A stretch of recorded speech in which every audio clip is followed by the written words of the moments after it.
But other than that, let's get right to it, Mike. One of the big things that has been going on in Canada, at least, is some of the Canada Day controversy.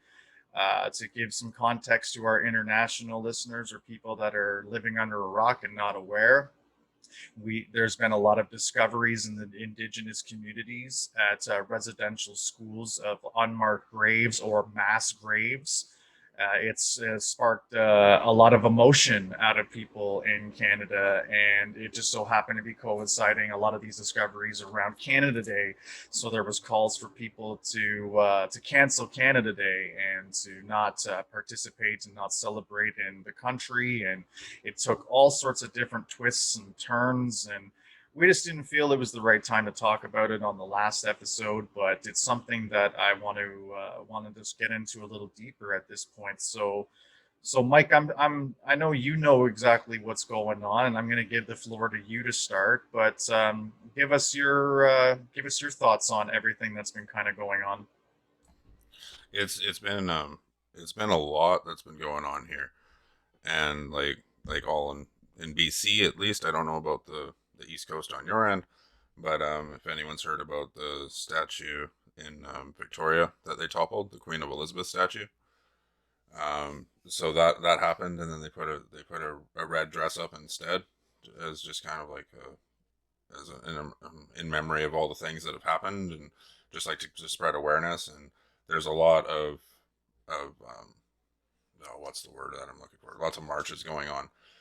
There was one I seen on Canada Day in Powell River, and there's Canada Day just kind of wasn't there. It was just like this is it's more of an awareness. Like we need to be aware, and we need to be reminded of everything that has happened, and just kind of there's a lot of emotion. There's a lot of tension around. I can't say that there's like violence and riots, but there's a lot of tension. And me personally, I'm kind of watching from afar. Like I don't know where to fit in with it. It's hard to see because of everything that's happened and whatnot. And then at the same time, it's like watching a car crash. It's like, well, what the hell's going on? Like, you know, but it leaves me speechless a couple times when I see it on the news, because it is like a reminder of everything that happened. There is that degree of not really knowing. Is anyone going to be held accountable for what happened? How much more are we going to find with media? How much actual truth is going to be there?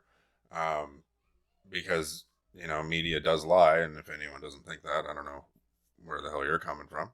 But, so there's all of that that comes into play, and people use media for attraction, for attention, and of course that's going to get used in the middle. And it's just hard. It's hard to just kind of pinpoint what the actual facts are compared to the actual fodder that's in the air. Like I'm not saying like the residential school stuff didn't happen. I'm not saying that by any means. I'm just saying for the stone cold hard facts, that's what I want to see. I want to know what the actual numbers are. I want to know like who passed away and everything. But right now we just don't know. There's that degree of like, well, what happened? And there is families that through you know through their experiences, they dealt with this. They've known about it for the longest time, but no one's believed them. And now this is kind of like well, we told you this happened, but you didn't listen to me. So there's that part of it too. It's like, something happens to you and you're telling everybody, but they just think you're crying wolf and they don't listen. So there's just so much. Like, in what I mean by that is just to categorize it. It's so hard. Like, and I'm hoping the awareness doesn't stop just because Canada Day got quote unquote canceled. I'm hoping the awareness keeps happening, but without. I think the canceling sometimes just it creates barriers, and that's the last thing we need. We need to all come together. I agree, and everyone has the right to have an opinion, but I think everyone needs to come together. Like, there's a few different people that agree that Canada Day shouldn't have been canceled. We should have thought of it as a way to all come together and group together and be strong and, you know, try to heal together instead of this type of separation, because it just creates a bit of a separation no matter what you say or how you put it. And then other people are like, well, look at the separation that happened back then, and you can't argue about that. So yeah, that's about it. That's just straight off of my heart, you know. Sure, no, and I can appreciate your views, and I can appreciate everything that you're saying. You hit a lot of valid points and whatnot, and one of the points that you brought up was that you hope that people don't forget, and that's my biggest thing. I think one of the biggest takeaways from this is to give some context. I've lived in North Bay, Ontario, Mattawa, Ontario. This is real northern Ontario. A lot of natives live in those communities. I've had a lot of native friends and whatnot. We've had a lot of discussions about native communities and how they're treated, or just indigenous people in total and how they're treated. And I don't know about a lot of people, but these are issues that have been pissing me off for a really long time. Now, I'm just little old me. What can I possibly do? Like, I don't have, at the times, I have a platform now, and that's why I talk about it now. It's not a huge platform, but it's still a platform no less. I never really had a platform before. I had an audience of however many friends I have on Facebook and stuff like that, and I just didn't know kind of how to tackle these issues. But what really pisses me off are these social media activists, is what I call them. And it really started up during Black Lives Matter last year. And what it seems to be is this alarming and dangerous trend of news stories becoming available and people sharing these stories with this outrage based off of not even looking into the actual story itself, but based off of the caption on the post that's been posted by news media or whatever have you. They just read, however many bodies discovered in a mass grave. Yeah, that's a piss off. That is a big time piss off. That is, the fact that that even happened in this country is a travesty. But what some people are doing is that they're sharing this post, and then they start doing things like, I hate Canada, I hate being Canadian, the truth is coming out now, I'm not going to sing the anthem anymore, I'm disgusted to be Canadian. And it's just like, really? Really? That's how you're handling this? This is what you're doing? I find that so counterproductive. I see an opportunity here for people's eyes to start finally opening up, because let's just go here to an article in 2016 on the CBC News. Unsolved case closed or murder, the unsolved cases of Indigenous women and girls. So CBC News looked into 34 cases across Canada which involved death or disappearance of women, by which authorities said there was no foul play. In every case, families of the women say they do not accept the findings of the police and they suggest murder may be involved. CBC found evidence in many of the cases that points to suspicious circumstances, unexplained bruise, and other factors that suggest further investigation warranted. We're talking about, they have a profile section of over 307 profiles of Indigenous women that have been either murdered or are missing. And no one seemed to give a shit about that then. There's 61 Indigenous communities in Canada right now that have long-term drinking water advisories, half of which remained unsolved for more than a decade. More than a fucking decade. So these things are not fucking new. They suspect that there is like over 4,000 missing and murdered women over the course of however many years. The RCMP acknowledged in 2014 that there was more than 1,200, but Indigenous women's groups are documenting that there's over 4,000. So it's nice that people are starting to wake up now, but it's the words they're using and how they're handling things that really pisses me off. It's like, you've been this ignorant to these issues for this long. You're ashamed to be a Canadian now because of what you've seen on social media. That's fucked up. That's fucked up. You have chosen especially like I'm in my 30s, and a lot of the people that I see, and by the way, if the shoe fits for you, then put it on. If this screams to you and you feel offended by this, put that damn shoe on. Because I see so many people my age that should know better and have chosen not to know better. And now they're going to denounce the country and this, and that. I take great offense to being made to feel like I shouldn't be proud to be Canadian just because you've discovered something now. Now you're going to try and make everyone feel bad and guilty about being Canadian. Fuck that. I'm sorry. I know we have a history. I'm well aware we have a history. I'm well aware of how we treat Indigenous communities. I'm I've been pissed off about it for a really long time, and that's why I wanted to make use of this platform to have these kind of conversations and to bring up these sort of points, because just what you see right now ain't it. There's so much more than that. But how we make change is not by self-loathing ourselves as Canadian and trying to make everyone feel bad about being Canadian. It's about coming together as communities. It's about making change now. It's about making things better now. You want to direct your anger towards someone, direct it towards your member of parliament, direct it towards any government official that you know. Hell, direct it towards the Catholic Church for all the bullshit that they did with all this residential school stuff. Don't be mad at your own people. Don't turn on your own people. Don't just say, oh, fuck Canada, I hate Canada, blah, blah, blah. Because if that's your stance, then get the fuck out. Because you're not helping. You're not helping the matters whatsoever. You're just making things worse. And then for people to go online on Canada Day and start sharing things that suggests that if you don't share this or if you don't talk about things on social media, then you're a part of the problem. I'm sorry, asshole. That's not it at all. You know what the best way of going about change and making changes? It's not always just by the share on Facebook. It's about doing things behind the scenes that you don't necessarily need to boast or talk about. Do you think everyone that donates money to causes and stuff like that goes online and goes, look at me, guys, I donated something, I'm making a difference, and because I posted this on Facebook, now I'm talking about it, now I'm making a difference? It doesn't help. It just really doesn't help to make people feel guilty about it. If you want to share stuff on your social media about awareness and stuff like that, you do that. That's awesome. It creates conversations, etc. But don't attack people for not doing it, because that's not fair. Not everybody feels comfortable posting those things. Not everybody feels comfortable using that as a platform to create conversation.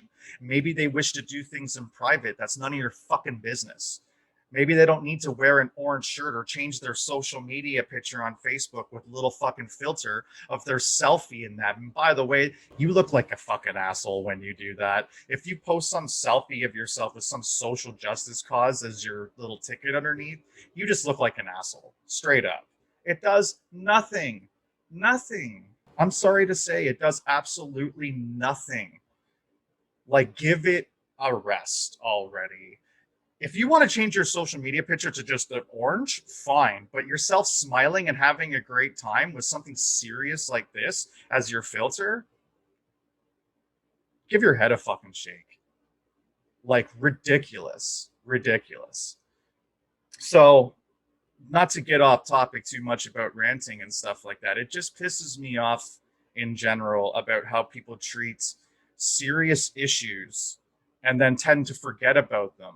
But then they point their finger at everybody and wave their fucking finger at everyone while they're posting it. But 2 weeks later, you don't hear another fucking thing all about it. And I'm looking at all you people that posted about Black Lives Matter last year and don't talk shit about it.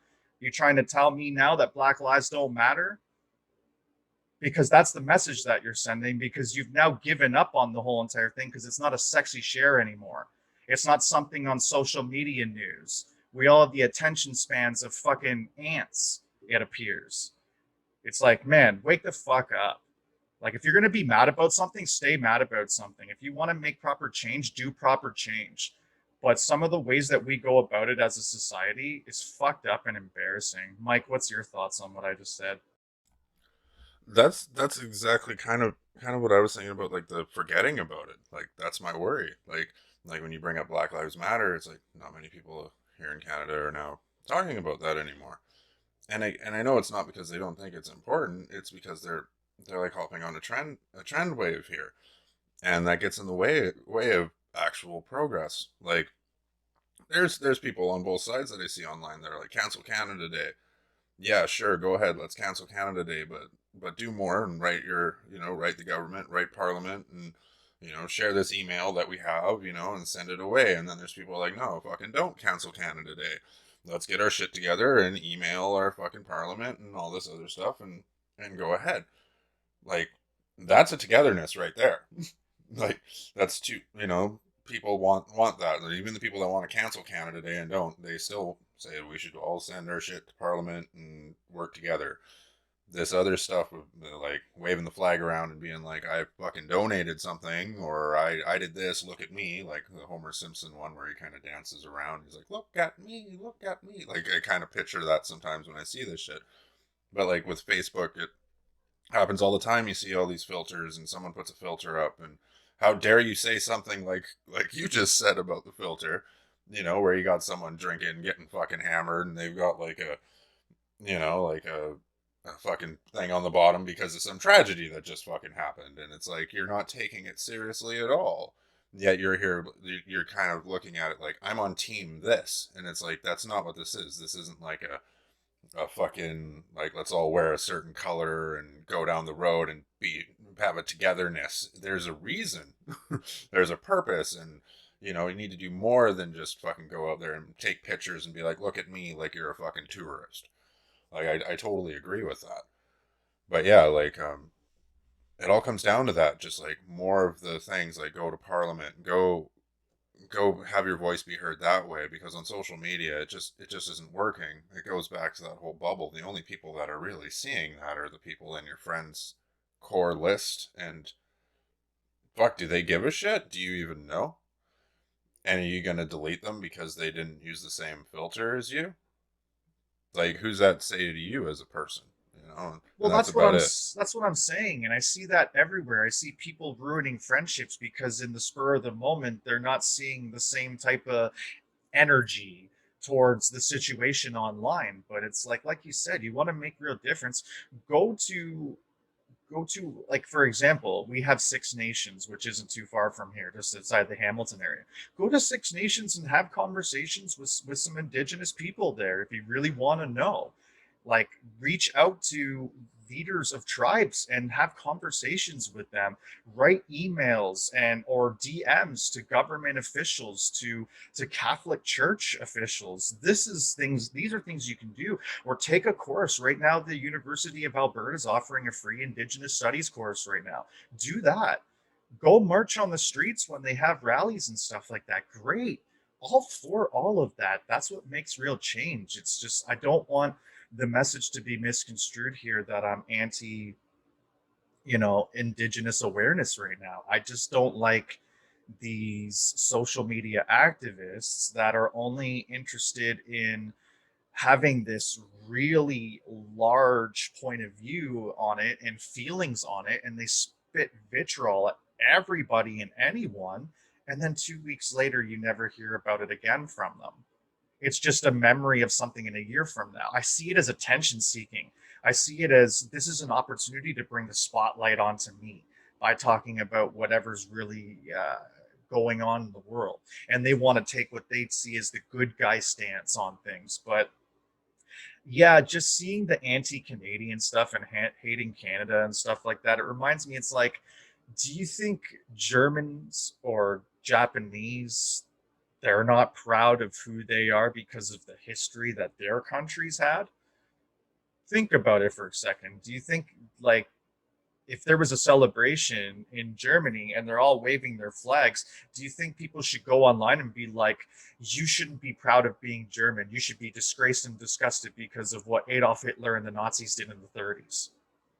And it's, I'm so, that's not to say, it's not to say, because things are still going on to this day in indigenous communities, and we should be embarrassed by it, and we should be ashamed that we didn't get mad about this and start fucking shaking our fists sooner. But going on anti-Canada rants or denouncing your country and thinking that you're taking this big stand, or making your fellow friends and family feel guilty because maybe they don't want to go the route on sharing something or using their voice or whatever. No, they're not part of the problem. You're part of the fucking problem. Don't force your ideals and the way you see things on other people.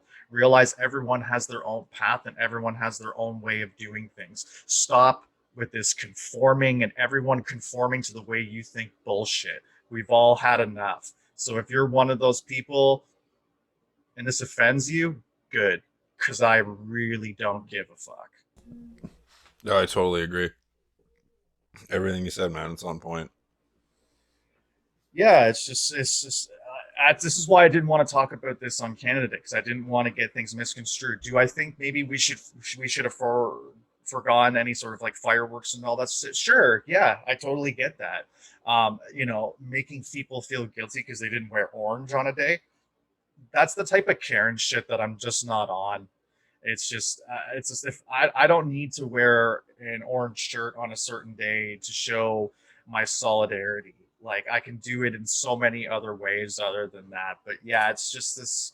It's a weird time, man. It's a weird time. I never remember things being this weird and this. It's so extreme now. Division is on an all-time high, and it's like you said with teams, it almost feels like that, like it's teams, like it's team vaccinated versus team I'm not interested in being vaccinated, team mask, team no mask, team COVID's real, team COVID's not real, team social justice issues, team I don't really want to talk about social justice issues, et cetera, et cetera. It's nonstop. It's been out of control since 2020, man. And I don't see any end in sight, and I'm just really wondering why people are so interested on going to war with one another. Unity, like you said, this is the time that we need to quit all this shit, and we just need to start understanding one another. Like, to all you people out there that are so headstrong that think how you think and how you feel is how everyone should think and feel, you're an idiot, because that's just not how the world works. And we need to start understanding that people think and feel differently, and we need to accept that fact. And as long as people that aren't killers or malicious or racist or this and that, then who gives a shit? Don't force people to go shaking their fists like you do. Don't expect people to do everything you do or feel exactly how you do, because it's bullshit, man. Go press that shit onto someone else, not here. You eventually just become the bad guy yourself if you keep pushing it way too hard to that level. And it's like I call it the restrictions and shit. Like here you got this weird, like you got, well, not weird, but you got a fire, like the heat wave and shit, right? So there's that reason as well with like the fireworks thing. But let's say if the weather was good and it was okay, well, you can't light fireworks on Canada Day. Well, let's just say you can't light them the next day. Like it just, all the different like restrictions, like you're turning that day into something. Why not pick a different day? Why not we just disassociate with Canada Day altogether? The day we found out all of this information, why didn't we make that a day? And why didn't we, like, I don't make the decisions, but those are some of the things I think about when at the end of the day. And I do kind of think that, like, where there's just people that aren't even on the fucking same page and they just want to protest. There's a lot of people like that. They live their lives protesting. You see certain people and you see them in the news and they're in every fucking protest in the community. And it's like because they like fucking protesting. And I'm not saying everyone's like that. I'm saying there's a small percentage of people that just enjoy that way of life. Like I remember I was kind of into doing pot protesting a little while back, and one of the things I learned is that you get alliances. Is you go to like the gay community, you go to marginalized communities that are doing protests, and the way you work it out is you got a protest going. Well, our community will go to your protest, you come to mine, and then you have more organized numbers with all the different reasons to go protest. And that was one of the original ideas of Antifa, which we'll get into maybe another episode or something. But it just, all of that grouping, it was like, well, we're going to use your group. You got transgender issues. The pop people will go to the transgender issues and you'll fight for those rights, and the transgender issues will come to ours. And then the government sees these huge amount of numbers and they start paying attention to shit. when really the solid people that are there eventually kind of get dwindled out. I haven't seen that happen with the Aboriginal scenario here, but I don't know. That's a whole nother thing, I guess. I kind of rambled off, but yeah. No, it's okay. I get exactly what you're saying, and I hope not. I hope people stay true to the course and, make their voices heard in productive ways that'll actually be helpful towards the Indigenous community. And especially if you do happen to have a platform of some kind, then you can use that to bring awareness. And great. I think that's awesome. And I hope that happens. And I hope it's not one of those situations where, like Black Lives Matter last year, as much as I hate to say it, but it's like, I don't feel like people are outraged by it anymore. People have forgotten it and they've moved on. And it sucks because it could have been used as a real catalyst to make real change. And some good changes came out of it and whatnot. And then it gets really political too. And that's another problem with our society is that people are living and dying by their political beliefs or their religious beliefs. And it's very extreme. It's either extremely liberal and extremely left, or it's extremely conservative and extremely right. And I don't know. I just can't live my life towards being, and I just don't understand people that go so extreme on their ideals and beliefs and force it down on people. But without losing the plot here, I just basically wanted to just say that there's so many more productive ways on doing things. And if some of the things I said did make you feel personally attacked, then you have to understand why. Listen to the words that I was using. Maybe there's something different that you can do to be a little more productive, and maybe stop making people feel guilty that don't feel comfortable to talk about things publicly and stuff like that. Maybe if you have a problem with some people that you're close with that hasn't said anything, reach out to them, have conversations, find out why. We need to start understanding each other instead of pointing our fingers and just assuming that they should know everything and feel everything that you do. But you know what, Mike? You know what the world really truly needs right now? The world truly needs some spirituality. And considering about some of the topics that we just talked about, maybe some healing energy would be right up their alley. Well, then what you need to look into is you need to look into the first official sponsor of our podcast, Spiritual Imprints. Founded by Susan Weber, who's a spiritual artist, intuitive guide, teacher, healer, and nature lover, has brought to all of us an online shop that can truly leave a spiritual imprint on your life.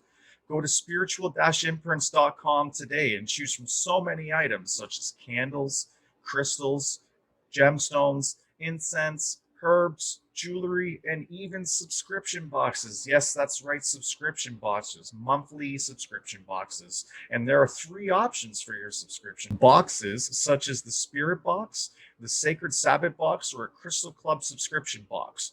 I personally get the Spirit Box each month, and you would not believe the goodies that you get each month.